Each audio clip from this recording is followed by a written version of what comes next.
వాక్యం చూద్దాం. పరిశుద్ధ గ్రంథం తీద్దాం. ప్రతి ఒక్కరు పరిశుద్ధ గ్రంథం తీద్దాం. పరిశుద్ధ గ్రంథము మార్కు సువార్త 13వ అధ్యాయం 1-2 వచనాలు. ఆయన దేవాలయంలో నుండి వెళ్ళుచుండగా ఆయన శిష్యులలో ఒకడు, బోధకుడా, ఈ రాళ్ళు ఎలాంటివో, ఈ కట్టడములు ఎలాంటివో చూడమని ఆయన తనను.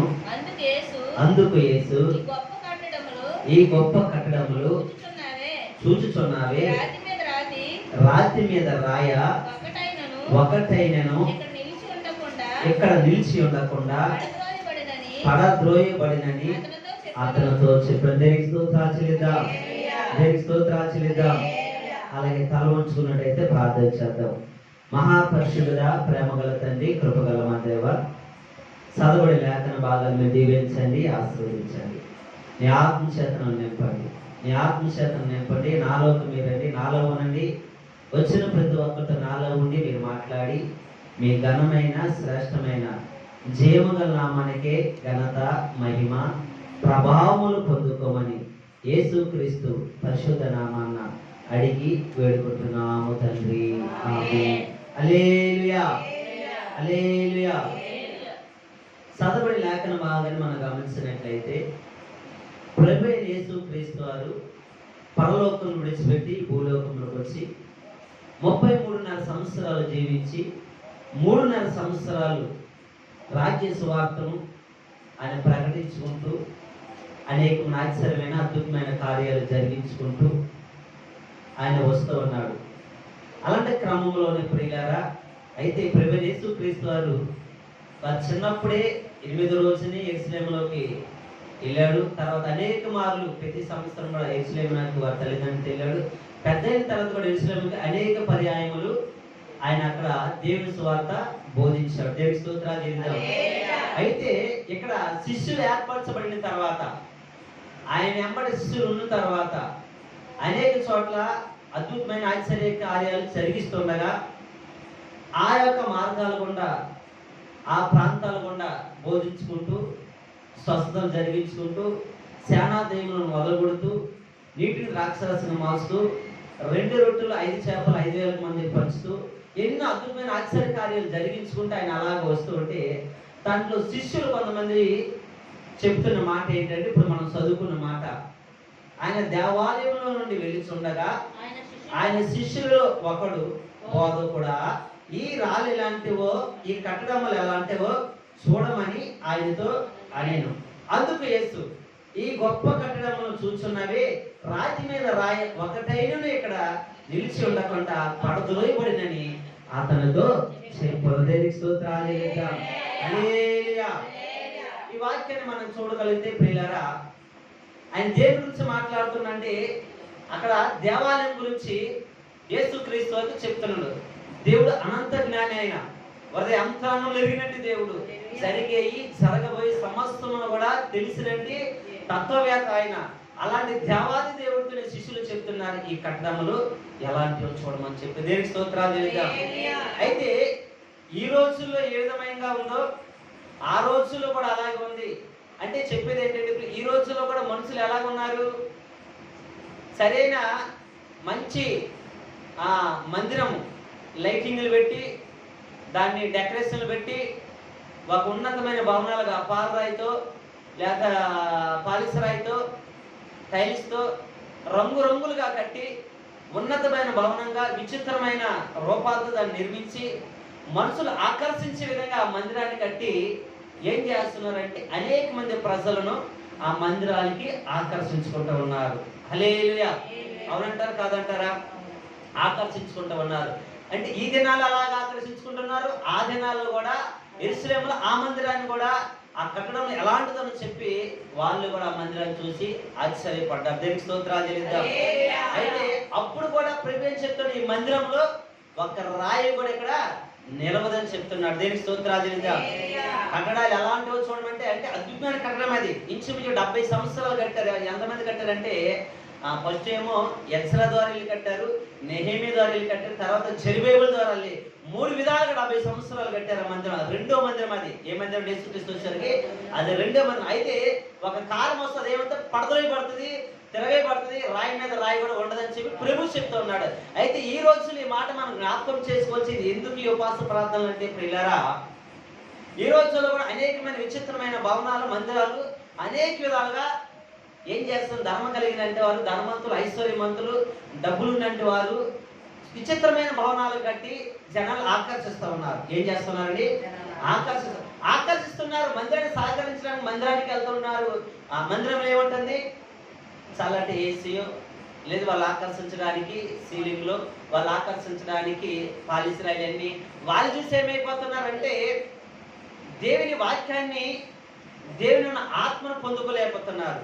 ఏం చూడడానికి వెళ్తున్నారు అంటే మందిరం వెళ్ళి చూడడానికి వెళ్తున్నారు, కానీ అక్కడ దేవుడు నాతో మాట్లాడుతున్నాడా, దేవుని ఆత్మ ఎక్కడ ఉందా, దేవుడు ఈ రోజు నాతో ఏం మాట్లాడనేది గ్రహింపు ఈ రోజు చాలా మందికి లేదు. పూర్వ దినాల్లో కూడా అదే జరుగుతుంది. అక్కడ యెరూషలేముకు వస్తున్నారు, అనేక మంది బలులు అర్పిస్తున్నారు, కానీ ప్రభువు యేసుక్రీస్తు అక్కడ బోధిస్తున్నాడు ఏంటంటే మోసే చెప్పిన మాటలు మీరు చెప్పిన మోసేని నమ్మినట్టయితే నేను చెప్పేది కూడా మీరు నమ్ముతూ ఉంటారు. మోసేని మీరు ఏం చేస్తున్నారు చెప్పినవన్నీ కూడా మీరు నమ్మట్లా, తిరస్కరిస్తున్నారు. ఎలా తిరస్కరిస్తున్నారు? మీరు ఏం కోరుకుంటున్నారు? అక్కడ పరిసయ్యులు, సద్దుకాయలు వాళ్ళు ఏం చేస్తున్నారంటే ప్రియులారా, వారి ఈదులో, చిలకరలను, పోపులో, అన్నింటిలో కూడా వాళ్ళు దశభాగం కోరుకుంటున్నారు, విందులో ప్రథమ స్థానం కోరుకుంటున్నారు, పెద్దల దగ్గర అందరి దగ్గర గౌరవ వందనాలు స్వీకరించుకుంటున్నారు. వారు మనసు పారంపర్య, మానవ పారంపర్య సరైన వారు ఆచరిస్తున్నారు, కానీ ధర్మశాస్త్రాన్ని వారు ఆచరించట్లేదని ప్రభువైన యేసుక్రీస్తు వారు మత్తయి సువార్త, మార్కు సువార్త, లూకా సువార్త, యోహాను సువార్త 4 సువార్తల ద్వారా ప్రకటింపబడింది. దేవునికి స్తోత్రాలు చెల్లిద్దాం. హల్లెలూయా. ఏం ఆచరించట్లేదండి? వాళ్ళు దేవుణ్ణి, ధర్మశాస్త్రాన్ని ఆచరించట్లేదు. అయితే దేవుడి మందిరానికి వెళ్తున్నారు, కానీ అక్కడ ఏముండట్లేదు. అది వ్యాపార డీలింగ్ అయిపోయిందని చెప్పి ప్రభు ఒకసారి బాధపడుతుంటాడు, దుఃఖపడుతూ ఉంటాడు. ఎల్లగానే అందరినీ కొరడాలు చేసి ఏం చేస్తుంటే ఇది వ్యాపారీలుగా చేసి నా తండ్రిని చెప్పేసి దుఃఖపడి ఒక్కొక్కరిని తరిమి కొడుతుంటాడు కొరడాలు చేసి. ఎందుకని? దేవుని మందిరం ఏమైపోయింది? వ్యాపారీలుగా అయిపోయింది. దేవుని మందిరం ఏమైపోయింది? అపవిత్రం అయిపోయింది. అక్కడికి వచ్చి వ్యాపారం చేస్తున్నాం. ఈరోజు అనేక బహు విధమైన కట్టడాలు కట్టి కూడా లోపల వాక్యము, బయట ఏమైపోతుంది? వ్యాపారం అయిపోతుంది. బయట ఏమో కట్సిప్పులు అమ్ముతూ ఉంటారు, బయట ఏమో కొబ్బరి నూనె డబ్బాలు అమ్ముతూ ఉంటారు, ఇంకా పెన్నులు అమ్ముతూ ఉంటారు, ఇంకా అనేక విధాలుగా వస్తువులు అనేక విధాలుగా అమ్ముతూనే ఉంటున్నారు. అంటే ఏమి వ్యాపార పిల్లిగా మారిపోతుంది. ఈ వ్యాపార పిల్లి మారిపోతూ ఉంటుంది. ప్రభువే దుఃఖపడుతూ, ఘనపడుతూ, బాధపడుతూ ఉంటాడు. ఇక్కడ అదే కట్టాన్ని శిష్యులు చూపిస్తున్నారు. ఏమని చెప్తున్నారు? ఆయన దేవాలయం నుండి వెళ్ళుచుండగా ఏం చెప్తున్నారు? ఆయన శిష్యులలో ఒకడు బోధకుడా, ఇవి ఎలాంటివో, ఈ కట్టడములు ఎలాంటివో చూడమని ఆయనతో అనెను. అందుకు యేసు ఈ గొప్ప ఏం చెప్తున్నాడు? ఆయన ఎవరు చెప్తున్నారు? మాట్లాడేది ఎవరు? గొప్ప కట్టడం. అది కట్టడాలని కూడా అనట్లేదు, ప్రభు చెప్తున్నారు గొప్ప కట్టడం. ఎందుకంటే 70 సంవత్సరాలు కట్టారు, 1-2 సంవత్సరాలు. ప్రభువే చెప్పుడంటే అది గొప్ప కట్టడమే, ఒక ఉన్నతమైన కట్టడం అది. అంటే దాని దగ్గరికి వెళ్ళి ఏమి రావాలి? మనం చూసి మాత్రమే రావాలి. ఏం చేయాలండి? గొప్ప గొప్పని ఏం చేయాలి? చూసి మాత్రం రావాలి. అక్కడ ఏమి లేదు. ఇప్పుడు ఆత్మ అక్కడ లేదు, దేవుని జీవం అక్కడ లేదు. ప్రియులారా, వ్యాపార ఢిల్లీగా మారిపోయింది. కాబట్టి ప్రభు చెప్తున్న మాట ఏంటంటే ఈ గొప్ప కట్టడం చూస్తున్నావే, రాతి మీద రాయి ఒకటైన ఇక్కడ నిలిచి ఉండకుండా పడదోయబడిన ఆయనతో చెప్పున హల్లెలూయా, హల్లెలూయా. పడదోయ. ఈరోజు చాలా చోట్ల మీరు చూస్తున్నారు లేదు, చాలా చోట్ల మందిరాలు ముయ్యబడ్డాయి. ఎందుకని? వ్యాపార ఢిల్లీగా ఉన్నాయి కాబట్టి ముయ్యబడ్డాయి. దేవుని ఆత్మతో ఉంటే, భారం కలిగి ఉంటే మందిరం ప్రతిది కూడా ఏమవుతుంటది? ఉజ్వలముతో, అగ్నితో రగిలించబడుతుంటది. ఆత్మ నిత్యము కూడా ఎలా ఉంటదంటే ప్రియులారా, యాకోబు పడుకున్నప్పుడు నిచ్చెన వేసుకుని పైకి కిందకి సమాచారకర్త ఏం చేస్తాను? ఇది దేవుని మందిరమే కానీ వేరొకటి కానే కాదు. ఒక్కడే యాకోబు, ఒక్కడే అక్కడ నూనె పోసి ప్రార్థిస్తూ తల మీద కూడా ఒక్కడే పడుకున్నాడు. 100 మంది లేదు. కానీ అది ఏమైపోయింది? దేవుడి మందిరంలో. దేవుని స్తోత్రాలు చెల్లిద్దాం. హల్లెలూయా. ఈరోజు ఒక్కరే ఉంటున్నారు, 10 మందే ఉంటున్నారంటే, అంటే ఆత్మ భారం లేనంటే వాళ్ళు చాలా మంది ఏం చేస్తున్నారంటే ప్రియులారా, వ్యాపారం ఇది బాగుంటుంది, వ్యాపారం చేస్తుందని చెప్పి వచ్చి అనేక మందిరాలు ముగిపడుతూనే ఉన్నాయి. హల్లెలూయా, హల్లెలూయా. ఎందుకు ఈ మాట మనం జ్ఞాపకం చేసుకోవాలంటే ప్రియులారా, ఈరోజు అనేక మంది ఆకర్షించబడి వెళ్ళిపోతూ ఉన్నారు. గొప్ప గొప్ప కట్టడాలు బాగున్నాయని చెప్పి, కానీ దేవుని ఆత్మ ఉందో లేదో అక్కడ ఏం చేయాలి? చూడాలి, మనం గ్రహించాలి. నన్ను తాకిందా లేదా, నాతో మాట్లాడుతుందా లేదా అని చెప్పి మనం గ్రహించాలి. లేదంటే ప్రభు చెప్పినట్టే మనం ఏమైపోతామంటే, నా ద్వారా తప్పితే ఎవరు కూడా పరలోక రాజ్యము ఎక్కకపోలేదు. హల్లెలూయా. ఇంకొక మాట ఉంది రోమపత్రికలో, ఏమనంటే, నీలో ఎవరైతే నా ఆత్మ ఉంటుందో వాళ్ళే దేవుని బిడ్డలు. నా ఆత్మ లేనివాడు నావాడు కాదు. ఏంటండి? నా ఆత్మ లేనివాడు నావాడు కాదు. హల్లెలూయా. ఆత్మ ఎక్కడి నుంచి రావాలి? ప్రభు సన్నిధిలో నుంచి మీలో ప్రవేశించాలి. దేవుని స్తోత్రాలు. హల్లెలూయా. మరి ప్రియులారా, ఈ మందిరం తర్వాత కాలంలో చూస్తే పడదైపడింది, తిరగేయబడింది. అదే మందిరం సొలొమోను కట్టాడు, పెద్ద మందిరాన్ని, విచిత్రమైన మందిరాన్ని కట్టాడు, అద్భుతమైన మందిరాన్ని కట్టాడు. 7 సంవత్సరాలు కట్టాడు. ప్రియులారా, ప్రపంచ దేశంలో ఉన్న ఆ దినాల్లో బంగారాన్ని దాచి, వెండిని దాచి, వజ్రాలు దాచి, వడిలు దాచి, అనేక ప్రపంచం నలుమూల ఎక్కడెక్కడ ఉన్నాయో అన్నిటితో కూడా అంత సుందరమైన మందిరాన్ని కడితే రాను రాను రాను రాను రాను దాంట్లో ఆరాధించే వాళ్ళు తక్కువైపోయింది, స్తుతించడం తక్కువైపోయింది. అది కూడా ఏమైపోయిందంటే ఒక దినాన ముయ్యబడిపోయింది. ఏమైపోయిందండి? ముయ్యబడింది. మళ్ళీ ఎవరు వచ్చి తెలిసారండి ప్రియులారా? చెప్పగలుగుతారా ఒక మాటలో? ఇసుకే వచ్చి మళ్ళీ దాన్ని తెరుస్తూ ఉంటాడు. ఇసుకే వచ్చి మళ్ళీ తెరుస్తా, ఆయన రాజు అవుని అంటనే మందిరం తలుపులు బాగా చేస్తాం, మన మందిరం తెరుస్తుంటే మళ్ళీ స్తుతి ఆనందాలు జరిగిస్తూ ఉంటాడు.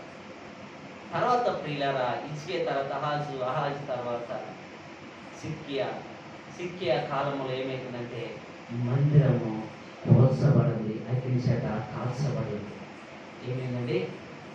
కోల్చబడింది, అగ్ని చేత కాల్చబడింది. చూడండి ఆ మాట మొదట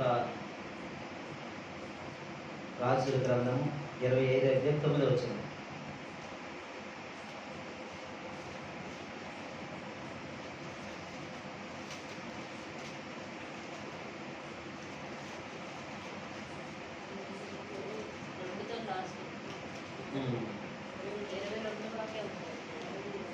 మొదటి రాజులు కదా 22:9 ఉంటాయి.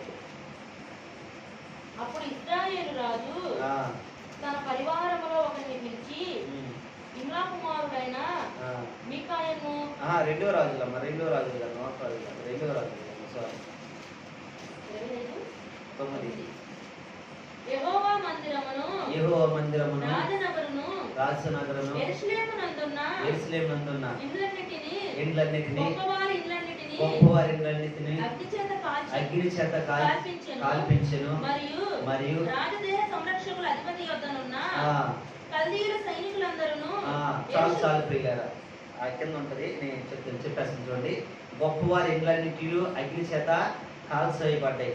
అదే మాట ఇంకో మాట మన నెహెమీయా గ్రంథము చూద్దాం. నెహెమీయా గ్రంథము 1:2 నెహెమీయా గ్రంథము 1:2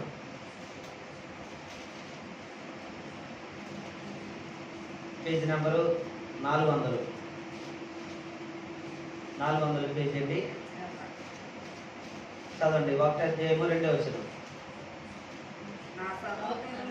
నా సహోదరులు అనానీయను ఒకడును యూదులలో కొందరు వచ్చి చెరపట్టబడిన శేషములో తప్పించుకున్న యూదులను గూర్చి యెరూషలేమును గూర్చి నేను వారిని అడగగా, వారు చెరపట్టబడిన వారిలో శేషించిన వారు ఆ దేశములో బహుగా శ్రమను నిందను పొందుచున్నారు.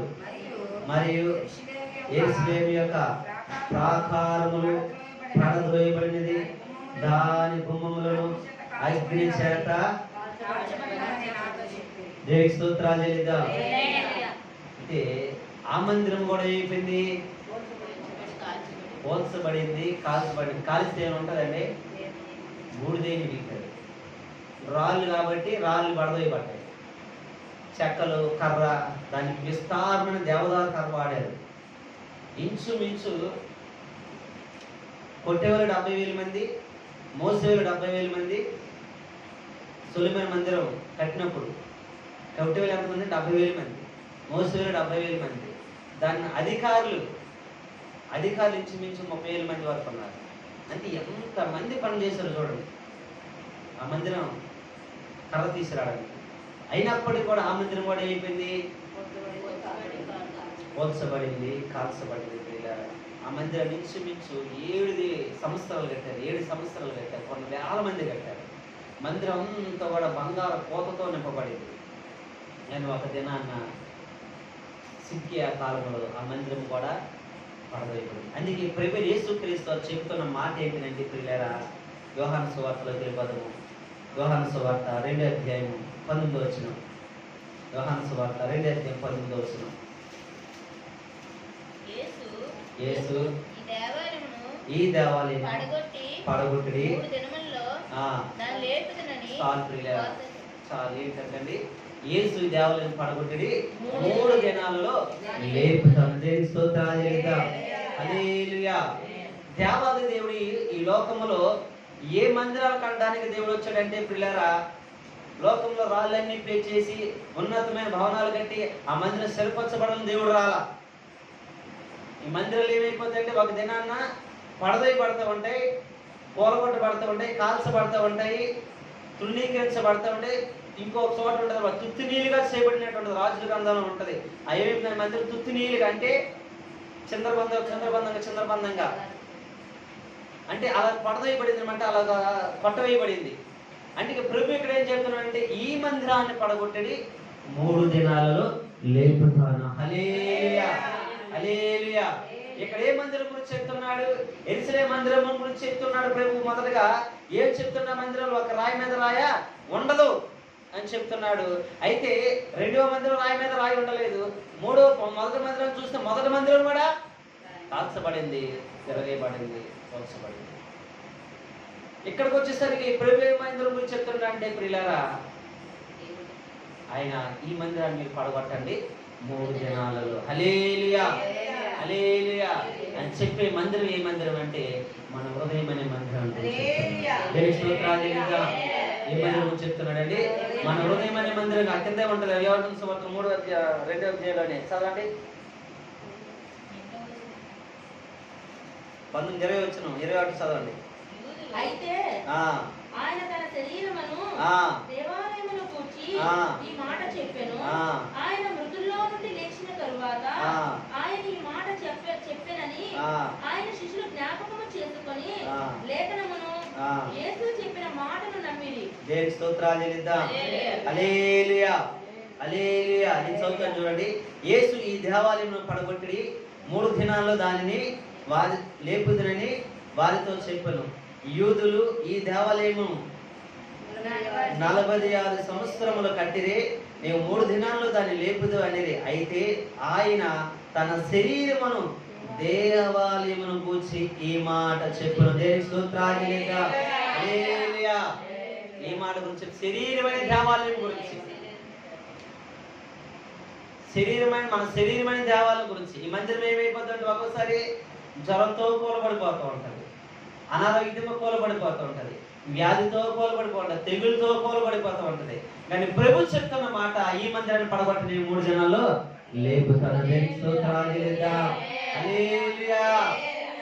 ఆత్మ నీలో ఉంటే, దేవుని ఆత్మను పొందుకుంటే, దేవుని స్వీకరిస్తే, దేవుని అంగీకరిస్తే, దేవుని నిజ రక్షణను ఒప్పుకొని మారు మనసు పొందినట్టయితే, నువ్వు మోకరించి ప్రార్థన చేస్తే పడదొయ్యబడిన హృదయ మందిరం జ్వరంతో పడిపోవచ్చు, అవిశ్వాసంలో పడిపోవచ్చు, వ్యాధితో పడిపోవచ్చు, అప్పుల్లో పడిపోవచ్చు, బాధలో పడిపోవచ్చు, అనేకమైన సమాధాన పరిస్థితులు పడిపోవచ్చు. కానీ నువ్వు ప్రభు పాదాలు పట్టుకొని మళ్ళీ నువ్వు ప్రార్థిస్తే, నా దేవుడు ఆయన పడగొట్టేశారు, మృతుల్లోనే 3వ దినాన్ని సజీవుగా లేచిన దేవుడే మనలో కూడా లేపడతాడా?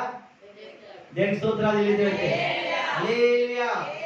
లాజరు చనిపోయిన లాజరుని 4 దినాల తర్వాత వెళ్ళి, అయ్యా నువ్వు ఇక్కడ ఉంటే నా తమ్ముడు బతికేవాడయ్యా, నా కుమారుడు బతికేవాడని చెప్పి వారు మార్తా మరియలు వచ్చి ఏడుస్తూ ఉంటారు. దేవుడు చేసే కార్యాన్ని నువ్వు నిలిచి చూడని చెప్పంటారు. దేనికి స్తోత్రాలు తెలీదా? అంటే చనిపోయిన లాజరు లేచి రమ్మని కానీ ఆయన లేచి వచ్చాడు. పిల్లలు దేనికి స్తోత్రాలు తెలీదా? అలాంటిది మన మందిరాలనే దేవుడు ఏం చెప్తున్నాడంటే ప్రియులారా, వీటిలే లేపుతాను అంటున్నాడు. ఈ మందిరము పడదొయ్యబడకూడదు, పోల్చబడకూడదు, కాల్చవేయబడకూడదు. అయితే ఈ దినాల్లో చాలా మంది హృదయ మందిరం, శరీర మందిరం ఏం చేస్తారంటే చాలా మంది దేవుడి సన్నిధికి వచ్చి మొదలు బాగానే కట్టుకుంటున్నారు మందిరాన్ని. సుందరంగా, అందంగా, రమ్యముగా, మధురముగా, పాలరాత వచ్చిన వైడీర్యాలతో, సౌందర్యంతో కట్టుకుంటున్నారు. కానీ రాను రాను రాను రాను మందిరాన్ని ఏం చేస్తున్నారంటే పాడు చేసుకుంటున్నారు. కొంతమంది సమాధాన స్థితిలో పాడు చేసుకుంటున్నారు, కొంతమంది వ్యసనాలకు బానిసై పాడు చేసుకుంటున్నారు, కొంతమంది ఆర్థిక పరిస్థితులు ఉండిపోయి పాడు చేసుకుంటున్నారు, కొంతమంది అవిశ్వాసంలోకి వెళ్ళిపోయి కొంతమంది అధిక శ్రేణులోకి వెళ్ళిపోయి మందిరాన్ని ఏం చేసుకుంటారంటే పాడు చేసేసుకుంటున్నారు. హల్లెలూయా. అయితే ప్రియులారా, మన దేవుడి సన్నిధికి వచ్చింది ఏ మందిరం కోసం రావాలంటే ఈ కట్టబడి మందిరం కోసం కాదు మనం వచ్చేది. ఏ మందిరం కోసం మనం రావాలండి? ప్రభువే మందిరము కాబట్టి, మన హృదయమే మన శరీరమే మందిరం కాబట్టి ఈ మందిరాన్ని మనం స్థిరపరచుకోవాలి, ఈ మందిరాన్ని మనం బలపరచాలి, ఈ మందిరాన్ని మనం ఏం చేసుకోవాలి? వచ్చు వైడూర్యాలతో ఎలాగే దగదగ మెరిసిపోతూ ఉంటుందో అలాగా నిత్యము కూడా వాక్యమనే నీటిని, వాక్యమనే మహిమతో నిత్యం మనం నంపుకొని ప్రకాశవంతమైన తేజస్సుతో ప్రభువైన యేసుక్రీస్తు వారు ఎలాగైతే మహిమతో నింపబడ్డారో మనము కూడా అలా ఏం చేయాలంటే పిల్లరా, ఈ మందిరాన్ని మహిమతో నింపబడి వారిగా ఉండాలి. దేవుని స్తోత్రాలు. హల్లెలూయా. ఆ మహిమను పొందుకోవాలంటే రమ్యమైన కట్టడాలు కట్టబడే మందిరాల దగ్గర మనం వెళ్ళకూడదు. ఎక్కడికి వెళ్ళకూడదండి? రమ్యమైన కట్టడాలు కట్టబడే మందిరం దగ్గరికి వెళ్ళకూడదు. ఏ మందిరం దగ్గరికి వెళ్ళండి? నా హృదయాన్ని మందిరాన్ని ఎక్కడ కట్టబడుతూ ఉంటుందో, నా శరీర మందిరానికి ఎక్కడ కట్టబడుతూ ఉంటుందో, నా ఆత్మ ఎక్కడ పెన వేస్తుంటుందో, నా మందిరానికి కావాల్సిన ఆత్మీయ ఆహారం ఎక్కడ దొరుకుతుందో, ప్రభు నాకు ఎక్కడ మాట్లాడుతున్నాడు, ఎక్కడికి వెళ్తే జీవాత్మ నేను పొందుకుంటాను, ఆ మందిరంలోకి మనం ప్రవేశించినట్టయితే, ఆ మందిరంలో మన నివాసం ఏర్పరచుకున్నట్టయితే, ఆ మందిరంలోనే ఈ ఆత్మ అనే శరీరాన్ని ప్రభు దగ్గర నుంచి మనం స్వీకరించుకొని హృదయంలోని మనం దాచుకొని ఆ వాక్యాన్ని మనలో ఏం చేసుకోవాలంటే ఇప్పుడు నిత్యము కూడా నెమలు వేసుకొని మనం అందరం ఏం చేయాలండి? ప్రకాశమని తేజస్సుతో నింపబడే వారుగా నింపుకోవాలి. దేవునికి స్తోత్రాలు. హల్లెలూయా. ఎలాగ నింపబడాలి? ప్రకాశమని తేజస్సు ఎలాగ వస్తుంది? పండగలకి ఏం చేస్తాం? పెళ్ళికి వెళ్తే ఏం చేస్తాం? చెప్పండి.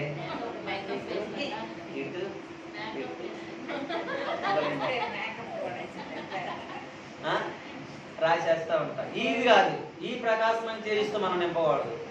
మనం నింపబడాల్సింది ఏ తేజస్తో నింపబడాలంటే దీంతో. ఈ తేజస్తో నింపబడడం, నువ్వు ఎక్కడికి వెళ్ళినా గాఢాంధకార చీకటిలోకి వెళ్ళినా సరే అక్కడికి ఎలాగుంటావంటే, ఏందమ్మా మేమేం చెమట గారిపి ఎలాగొస్తే నువ్వేందమ్మా ప్రకాశం తేజస్సులో ఉంటున్నావు, నువ్వేం తింటున్నావు అంటారు. అప్పుడు చెప్పాలి, నేను తినేది ప్రభు శరీరాన్ని, నేను తాగేది ప్రభు రక్తాన్ని. దేవునికి స్తోత్రాలు. హల్లెలూయా. అందుకే ప్రభు యేసుక్రీస్తు నా శరీరం తిని నా రక్తం తాగిన వాడే నిత్య జీవం పొందుకుంటామంటాడు. హల్లెలూయా. అక్కడైతే అక్కడ ఉంటారు చాలా మంది, నీ శరీర రక్తం మేము ఎలా తాగుతామయ్యా అని చెప్పి అంటారు. నమ్మరన్నమాట వాళ్ళందరూ కూడా. దేవునికి స్తోత్రాలు. అని శరీరాన్ని రక్తాన్ని మనం స్వీకరించి మనం తాగినట్టయితే పిల్లరా, ఈ యొక్క కట్టబడిన మందిరాలు ఒక దినాన్ని ఏమవుతుంది? మనం కూడా బాగా డబ్బులు నేను కూడా ఏం చేస్తాం? దీన్ని బడిసి వేరేది కడతాం. ఇంకా బాగా డబ్బులు ఉంది గవర్నమెంట్లో ప్రమేషన్ అయితే దాన్ని బడిసి ఇంకోటి కడతాం. అవునంటారు కాదంటారు? అంటే ఇవన్నీ కూడా డబ్బుతో నిర్మించబడినవి, ఆత్మచేత నిర్మించబడింది కాదు. ఆత్మచేత నిర్మించబడింది శరీరమే, అంటే శరీరంలో ఉన్న దేవాలయమే. దాన్ని మనం ఏం చేయాలండి ప్రియులారా? ఆత్మచేత నింపించుకుంటే దాన్ని ఎక్కడ కూడా ఎవరు కూడా పడేయలేరు. పడివేసినా సరే నా ప్రభు మళ్ళీ ఏం చేస్తాడంటే, ఆయన ఏ విధంగా అయితే 3 దినాలు లేచాడు, మనల్ని కూడా 3 దినాలనే లేపుతా ఉంటాడు. అలాగే మనం అందరం ఏం చేయాలంటే ప్రియులారా, లేపబడాలి. ఆ మందిరం ద్వారా మనము కూడా మహిమతో నింపబడాలి. ప్రభు ఏ విధంగా అయితే ఆయన శరీర మందిరం గురించి చెప్పాడు, తర్వాత ఆయన మృతులు లేచిన తర్వాత శిష్యులు ఎలాగ నమ్మారో మనం కూడా ఇంకా విశ్వసించి మనం చూడాల్సింది ఏం చూడాలి? ఎక్కడికి వెళ్ళినా హైదరాబాద్ వెళ్ళాం అనుకోండి, ఏం చేయాలి? మనం చెప్పాలి. హైదరాబాద్ వెళ్ళామనుకోండి, అమ్మో సతీష్ కుమార్ గారు మందిరం చాలా బాగుందంటే అని దూరిపోకూడదు. దూరిపోవడం అంటే 20-30 వేలు వదిలించుకున్నట్టే నువ్వు, వదిలించుకున్నట్టే. ఎందుకు అంటే ప్రియులారా, అక్కడంతే తంతు. ప్రార్థన చేయాలంటే 10,000, నీతో మాట్లాడాలంటే 10,000, నేను ప్రేరేపిస్తూ ఉంటారు పక్క తీసుకుని వెళ్ళి, నేను ఒక ప్రోగ్రాన్ని ప్రాసెస్ చేయమంటారు, నేను చేస్తానని ఉద్యోగంతో వస్తామంటారు. నాకు కార్డు ఉంది, అది ఉంది, నాకు ఏటీఎం ఇంటికి వెళ్ళి లేదు లేదని చెప్పి ఏటీఎంని ముందు వచ్చి పెట్టేస్తారు. అక్కడ అన్ని సౌకర్యాలు కూడా వాళ్ళు ఇచ్చేస్తారు, అడుగు కూడా వేస్తలేదు, నీ ముందుకు ఏటీఎం కూడా వచ్చేది. అదే అనమాట. నువ్వు బయటికి వెళ్ళి వచ్చిన తర్వాత ఏం లేదు, చూసుకుంటే ఉంటావు, అంత ఖాళీ అయిపోతుంటే ఆత్మ మాత్రం రాదు. ఏమొస్తూ ఉంటుంది? మహిమ అక్కడే పోతా ఉంటుంది. అది శరీరంతో నియమించబడిందినేమో నాకు తెలియదు. ఇలా జరుగుతున్నాయి కొన్ని పనులు. దైవ సేవకులు అంటారు అనేది ఏం కాదు, అక్కడ జరుగుతున్నాయి అన్నీ కూడా. కానీ ఒకప్పుడు ఆత్మ ఉండొచ్చు, ఒకప్పుడు ఉద్యమం ఉండొచ్చు. దేవుడు ఆశీర్వదించాడు, దీవించాడు, ఆత్మ లేదని నేను చెప్పట్లేదు. కానీ దాన్ని రాను రాను రాను రాను ఏమైపోయిందంటే పిల్లారా, వ్యాపారులుగా మార్చేశారు. హల్లెలూయా. ప్రభు అదే దేవాలయం గురించి వేరే చోట చెప్తారు, నా తండ్రిని మందిరాన్ని వ్యాపారులుగా మీరు మార్చేసి ఉన్నారని చెప్పి. హల్లెలూయా. అయితే మనం ఎంత ఎదిగినప్పటికీ కూడా ప్రభు దగ్గరే, ప్రభు పాదాలు పట్టుకొని మనం ఉండాలి. దేనికి స్తోత్రం. అలాగుండి మన చూపు ఎటు వెళ్ళకూడదు అంటే కట్టడం అనే మందిరం వైపు వెళ్ళకూడదు. అది ఒక దినాన్న పడదై పడుతూ ఉంటుంది. మన మందిరము ఏ వైపు ఉండాలంటే, ఆత్మీయమైన దైవ సేవకులు అనేక మంది ఉన్నారు, ఆత్మ పొందుకున్నట్టు వారు ఉన్నారు పిల్లరా. తిని తినక ఎంతో మంది కన్నీరు కాచి ఎంతో మంది ఉన్నారు. ప్రవచనాలు ఉన్నారు, ఎమాన్యుయల్ మినిస్ట్రీస్ ఉన్నాయి, ఆత్మలో పరవశించిపోతూ ఉంటారు. చాలా మంది సేవకులు ఉన్నారు. ఇంకా జపనీస్ శాస్త్రాలు చాలా మంది ఉన్నారు, సేవకులు గొప్ప గొప్ప వాళ్ళు ఉన్నారు. అలాంటి దగ్గరికి మనం వెళ్ళేసరి పిల్లరా ఆత్మతో నింపబడుతూ ఉంటాము. మన మందిరం ఇంకా తేజస్మయంతో నింపుతూ ఉంటుంది. దేనికి స్తోత్రాలు చెల్లిద్దా. అయ్యో 1000 మంది అక్కడ ఉన్నారు కదా, 10,000 మంది ఉన్నారని చెప్పి మనం దూరం అనుకోండి, ఏమైపోతామంటే పిల్లరా అక్కడికి అది ఆకర్షణగా ఉంటుంది, బయటకు వచ్చేసరికి ఏముండదు ప్రభావం. కానీ బయటకు వచ్చిన ప్రభావం నీలో ఉండదు, లోపలికి వచ్చిన ప్రభావం నీలో ఉండదు. దేనికి స్తోత్రాలు చెల్లిద్దాం. అది దేవుని మందిరం. దేనికి స్తోత్రాలు చెల్లిద్దాం. నువ్వు ఎక్కడికి వెళ్ళినా ఏముండాలి? ప్రభావం నీలో ఉండాలి. ఎక్కడికి వెళ్ళిన ప్రభావంతో నువ్వు నింపబడాలి. లోపలికి వెళ్తే ప్రభావం, బయటకు వస్తే ప్రభావం లేకపోవడం కదా. నువ్వు ఇల్లు వచ్చిన తర్వాత ప్రభావాన్ని విడిచిపోకుండా నీలో ఉండాలి ప్రభావం. దేనికి స్తోత్రాలు చేద్దాం. ఆ ప్రభావం ఉండాలంటే ఆ వాక్యం నీలో ఏమైపోతుంటే నీరు ఫలింపు చేయాలి. దేనికి స్తోత్రాలు చేద్దాం. అట్టి విధంగా మనం ఉండాలి, వెలిగింపబడాలంటే పిల్లారా ఈరోజు ఈ వాక్యాన్ని ఎందుకు మనం మాట్లాడుతూ వచ్చేస్తుందంటే, అనేక మంది ఇప్పుడు ఏమైపోతున్నారంటే, ధనం కలిగినట్టు వారు, ఐశ్వర్యం కలిగినట్టు వారు 1 ఎకరము 2 ఎకరాలు 3 ఎకరాలు బయట కొనేస్తూ ఉంటున్నారు. కొనేసి ఏం చేస్తారంటే దాన్ని సుందరంగా మార్చేస్తూ ఉన్నారు. సుందరంగా మార్చేసి అక్కడ ఏసీలు, ఫ్యాన్లు విపరీతంగా పెట్టేసి జనాలు ఆకర్షించి ఏం చేస్తున్నారంటే వ్యాపారతుల్యంగా అయిపోతారు. ఆత్మలో అక్కడ ఏమో కూడా ఉండట్లేదు పిల్లారా. ఎందుకు చెప్తున్నా అంటే పిల్లారా, ఇంతకుముందు నేను అక్కడికి వెళ్ళాను, అంటే మామూలుగా వెళ్ళాం. ఆ సేవకులు మీకు అందరూ తెలుసు లేదు, మన విషయాల్లో ఉంటారు సేవకులు. రామర్పాడు దగ్గర ఇంచుమించు 2,000 మంది 3,000 మంది వచ్చేవారు. సేవకుల మీద చిన్న ఎలిగేషన్ వచ్చింది, తాగుతున్నారు, చెడపెడలు చేస్తున్నాడు అని చెప్పేసి. టీవీ నైన్లో అన్నింటిలో వచ్చాడు.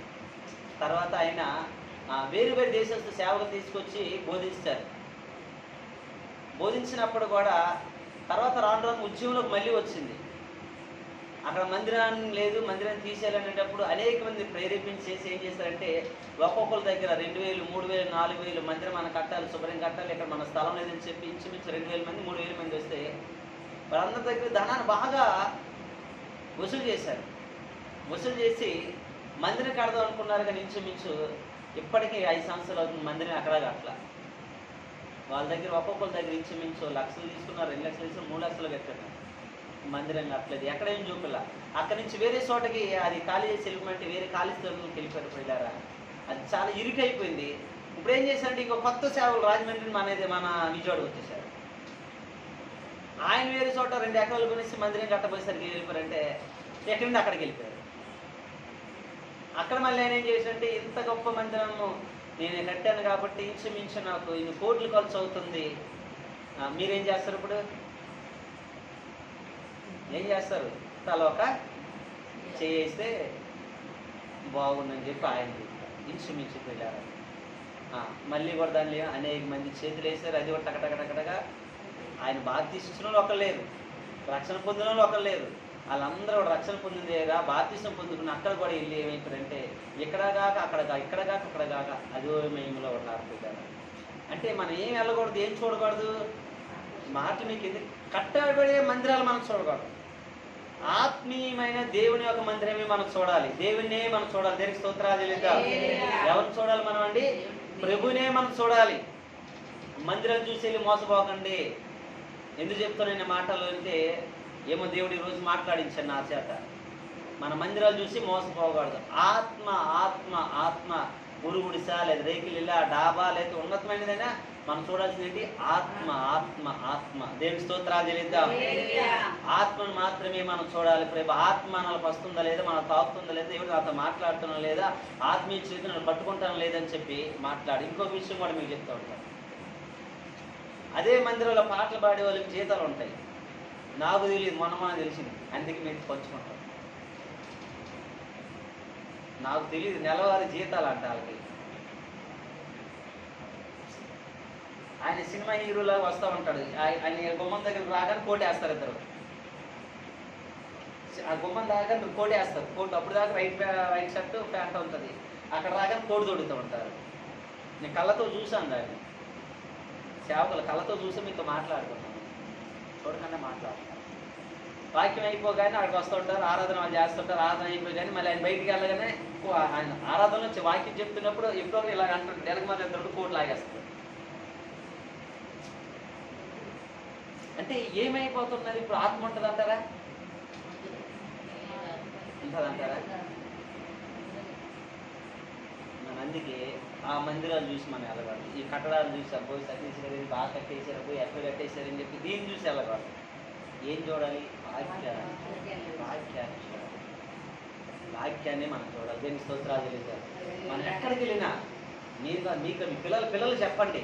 ఇక్కడికి రావాలని నేను చెప్పట్లేదు పిల్లరా, ఇక్కడికి రావాలి ఇక్కడికే రావాలని నేను చెప్పట్లేదు. మీరు మీ పిల్లలకి ఎవరికైనా, ఇంకా బయటకి ఎవరికైనా మనం చూడాల్సింది గొప్పగా కట్టారు మా మందిరం, అది కాదు చూడాల్సింది.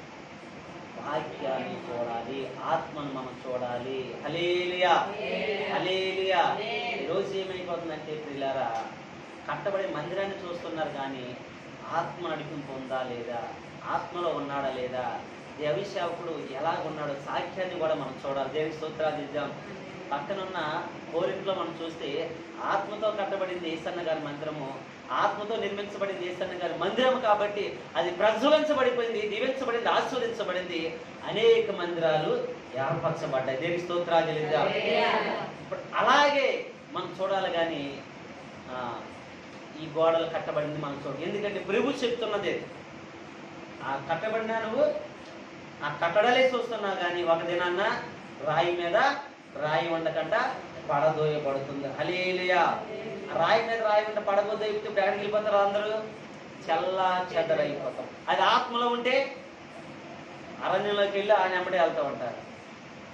అరణ్యంలోకి మంది లేకపోతే చెట్టుకుందని ఆయనతోటే ఉంటారు. ఎందుకని?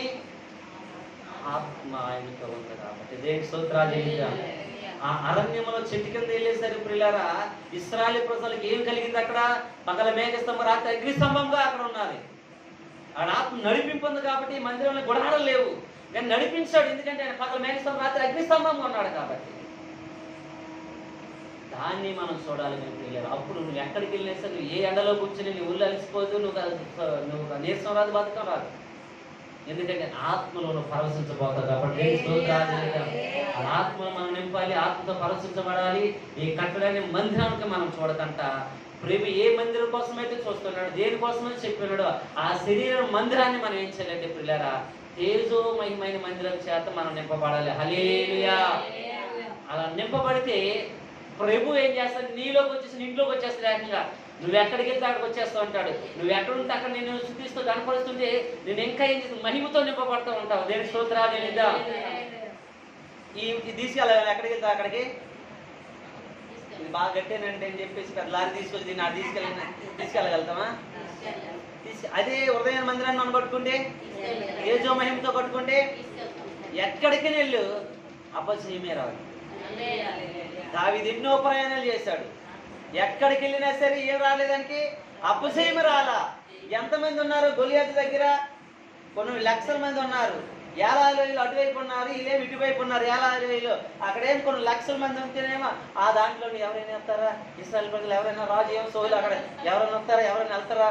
ఆయన చూస్తూ ఉంటున్నారు. దానికి వెళ్తే గొలియాతు చూస్తున్నాయి, ఆయనకు వస్తున్నాడు. ఆత్మతో నింపబడిన మందిరం అక్కడికి వచ్చింది పిల్లలు. దావీదు వచ్చున్నాడు, ఆయన చూశాడు.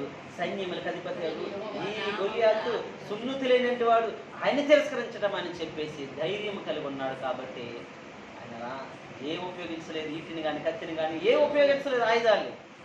తనకి చేతనైనది, తనకు అలవాటైనది, తన నిత్యము తన దగ్గర ఉంచుకున్నది రాళ్ళతోటి తనకు అలవాటైంది. ఆ రాయినే తీసుకున్నాడు. కానీ 100 రాళ్ళ ధర తాగలేదు. 100 రాళ్ళ ధరతో 100 మందిని కొడతారు, అవునంటారు కదంటారా? ఒక రాయితోటి మొదటి రాయే మొదటిసారే తగిలింది ప్రియులారా. నేను 10 రాళ్ళు వేసి తగిలింది అంటే కాదు. నీ రాయి ఏమాలి? మొదటి దెబ్బకే పడిపోవాలి. దేనికి స్తోత్రాలు. హల్లెలూయా. మనం కూడా ఆత్మతో నింపడండి. ఏ ఇంటికి వెళ్ళినా మనం చెప్పగానే మాటకి ఏమైపోతారు వాళ్ళు? అమ్మ నేను రేపు వచ్చేస్తానమ్మా, అమ్మ నీ మాటేనమ్మా నేను అంటాను, నీకేం మాటలు అని చెప్పి ఏం చేస్తారు? ఆరు మనుషు రక్షణ. హల్లెలూయా. మనం ఏం చెయ్యాలి ఇప్పుడు? లోకములో అనేకమైన పడిపోయిన మందిరాలు, కాల్చబడిన మందిరాలు, చెడిపోయిన మందిరాలు, అనేకమైన శరీరమైన మందిరాలు ఉన్నాయి. ఈ మందిరాన్ని మనం తృణీకరించాలి. ఆ మందిరాల దగ్గరికి వెళ్ళి మనం ఏం చేయాలండి? కట్టాలి. దేవుని రాజ్యం కట్టి ఎక్కడ తీసుకురావాలంటే దేవుడి సన్నిధి దగ్గరికి తీసుకురావాలి. దేవునికి స్తోత్రాలు చెల్లిద్దాం. హల్లెలూయా.